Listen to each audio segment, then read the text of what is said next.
It is the argument that could force the Nigerian judiciary into one of its most closely watched legal debates in recent years.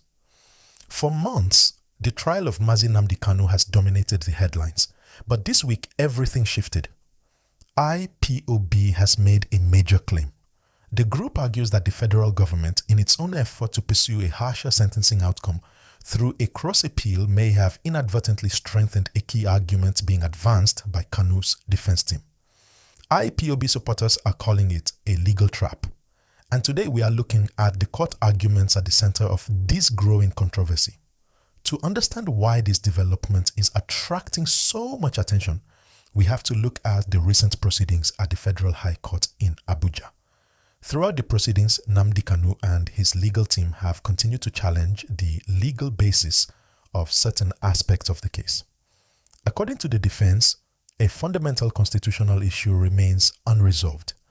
They point specifically to Section 36(12) of the 1999 Constitution. Their argument is both simple and far-reaching.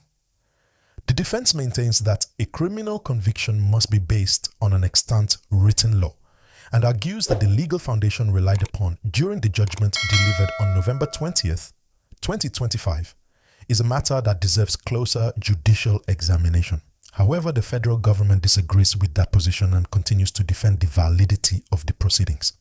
But this is where the tension begins to rise.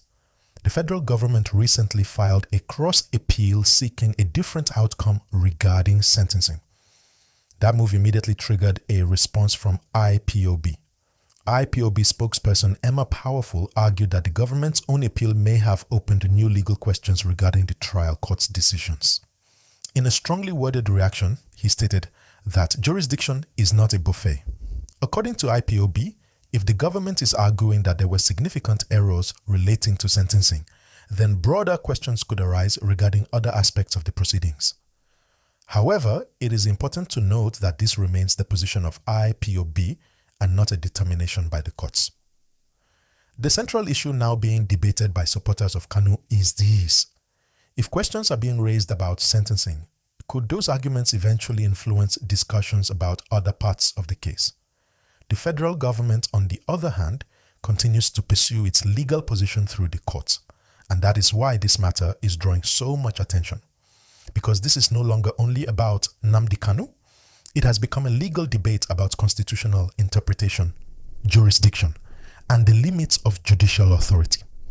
As legal arguments continue inside the courtroom, the political atmosphere outside remains equally charged. The courts are currently handling a significant number of terrorism-related cases, including several high-profile proceedings in Abuja. The broader context has intensified public interest in the Kanu case and increased scrutiny of every legal development. Meanwhile, former presidential candidate Peter Obi has remained consistent in advocating what he describes as a political solution.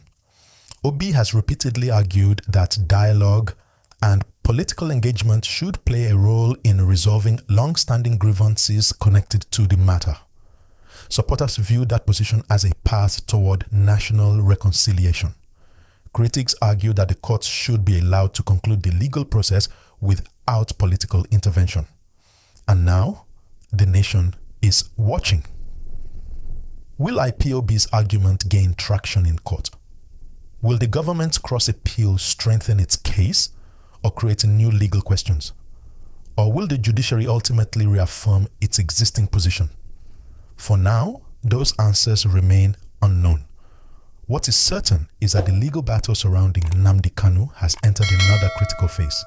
And every new filing, every argument, and every court appearance is being closely watched across Nigeria. What do you think?